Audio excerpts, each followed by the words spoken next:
Welcome to another video on Bridgeport. Today we're going to be talking about the pros and cons of living in Bridgeport, Connecticut. And some of these are some that you have to live here to know. Let's get right into it. The biggest pro of living in Bridgeport, Connecticut is that you're close to New York City. 60 minutes away from the city. And that's without traffic. If you do catch traffic, you're going to be around an hour and 30 to an hour and 45 minutes from the city. Exactly. However, that commute is very doable for someone that wants to work in New York City but doesn't want to pay New York prices. No, and the thing is that a lot of people cannot afford New York real estate or New York rents. Exactly. So you're definitely more than willing to buy a property in a place like Bridgeport. A single family is gonna be $250,000 to $300,000. A nice single family, and just commute. And the best thing is that a lot of jobs now, you can work from anywhere. So if you don't want to be too far from the city and you want to have affordable living or more affordable living,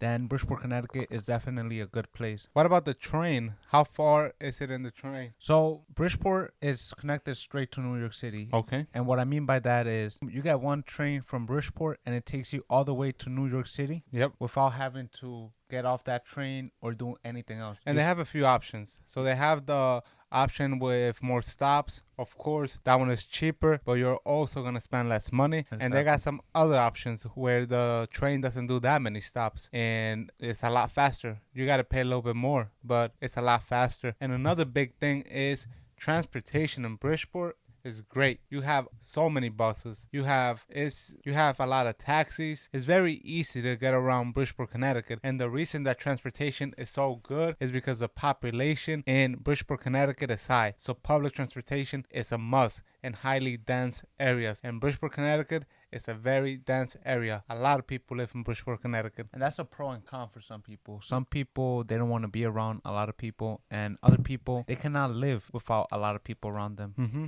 So that's also something very important people should know. If you're coming from the city, a lot of people, they don't want to live in the city anymore, but they don't want to live in the middle of nowhere. That's what they tell me. Yep. So I always tell them that Bridgeport, Connecticut is a good option. New Haven is a great option. Yep. Stanford is a But good then option. New Haven is usually a little bit far. It is. Because if you're going to go all the way to New Haven, your commute time is going to be 2 to 3 hours. Nobody wants to be on the road for 2 to 3 hours. One way, not two ways, one way. Talk about a con about Bridgeport, and this has to be the biggest con of Bridgeport, and that is the school system.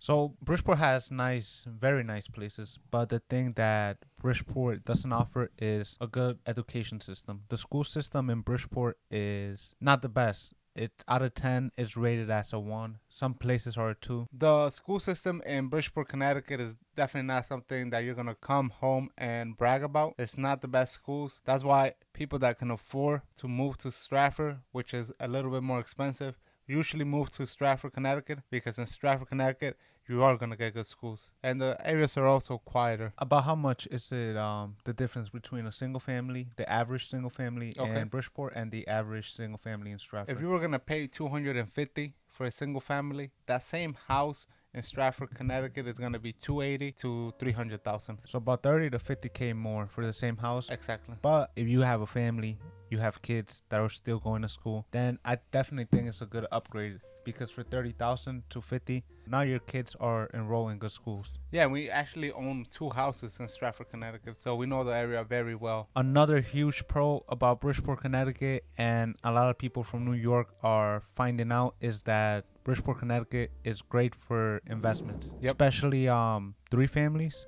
and some 2 families. So you work with a lot of investors from New York. I do also work with a few. What would you say about that? I mean, the cash flow is incredible. For a 3 family, you're going to be cash flowing anywhere from $1,000 profit to $1,500 profit after all expenses are paid. That's a lot of money. If let's say you net just $1,000 profit each month, that's $12,000. So let's say you earn 60 grand, right? And then you buy an investment property with an FHA loan. Actually, let's just say you go conventional, because you can't buy it with an FHA loan for investments, even though people do it all the time.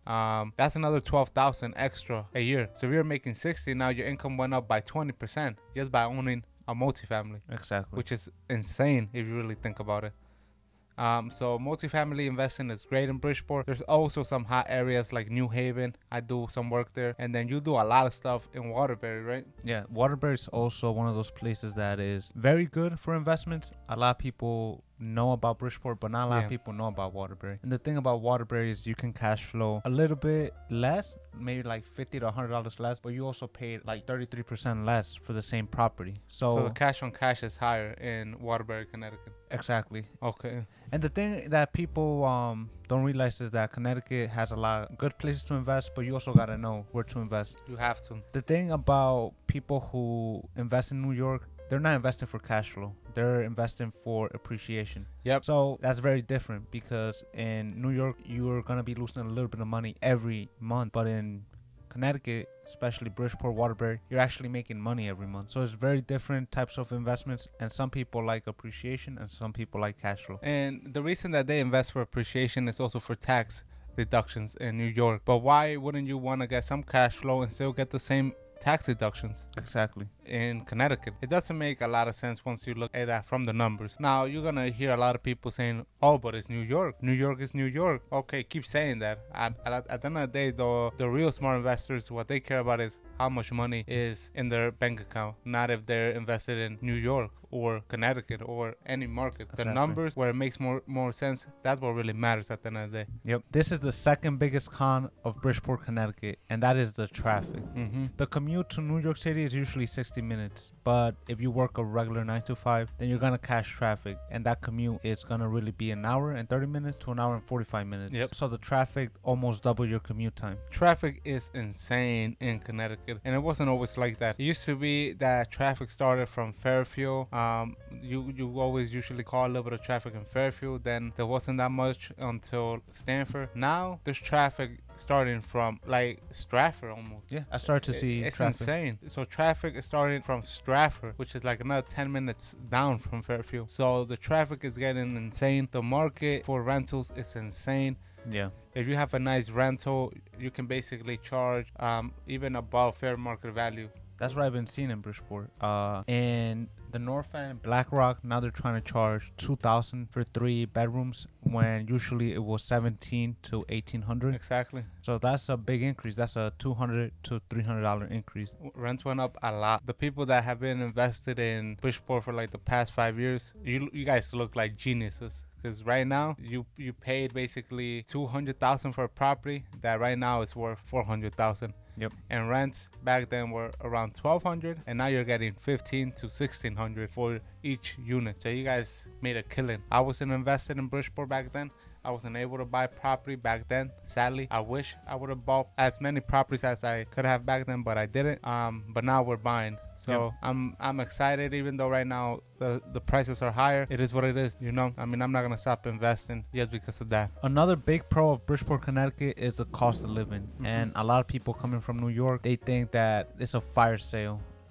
That everything discounted in Bridgeport, but they're used to those New York prices, and it's just like that in New York and in those big cities. Yeah. So the cost of living is lower, and in my opinion, the reason the cost of living is lower in Connecticut than in New York is because property taxes and taxes overall. So if you're gonna pay $12,000 in property taxes for a house in New York, you'll probably end up paying here about $7,000, maybe $8,000, which is a lot of less money you got to pay in taxes and all the other small things that take at the end of the day your money. Because if you have a bunch of small taxes that you have, like tax or fees you have to pay, at the end of the day it's gonna add up to some money. So that's my opinion, that it really comes down to taxes. It is definitely more affordable to live in Connecticut, and I think it's more enjoyable if you'd like to have your own space. Yeah, I think that's also a big thing with the cost of living is that you get a lot more space. So you have 3 to 4 kids, then you need more space. New York City's not gonna cut it. And if you were trying to afford a place where your kids could have enough space in New York, it's gonna probably be 3 times as much as it would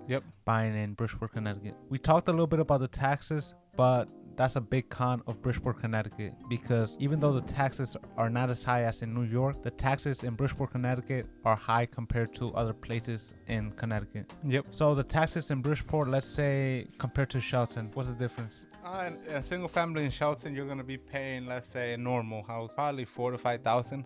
In Bridgeport, expect to pay anywhere from like 6 to 8,000. So it's like a $200 increase in taxes just a month. Yeah. just because you're living in Bridgeport, Connecticut. And you know, a lot of people believe that Shelton is a lot nicer, but it all depends on who you are. The final thing that we're gonna be talking about is a pro, and a lot of people enjoy this about Connecticut, and that is the fact that you have all 4 seasons in Bridgeport, Connecticut. Yep. And in Connecticut overall, you have hot weather, you have cold weather, you have in between. Yep. So you get a little bit of everything, and some people just like hot weather, but a lot of people also enjoy the constant change of weather. Nothing is ever the same. There's always some level of change. Exactly. So right now we're in November and it should be colder, but it's not. And you got some days where you go outside and it's like the perfect weather. It's not too hot, it's not too cold, it's like perfect. So that's something that you can definitely enjoy in Connecticut. So that's gonna be it. We talked about the biggest pros and cons of Bridgeport, Connecticut. If you guys have any questions or are looking into buying a property in Connecticut, give us a call.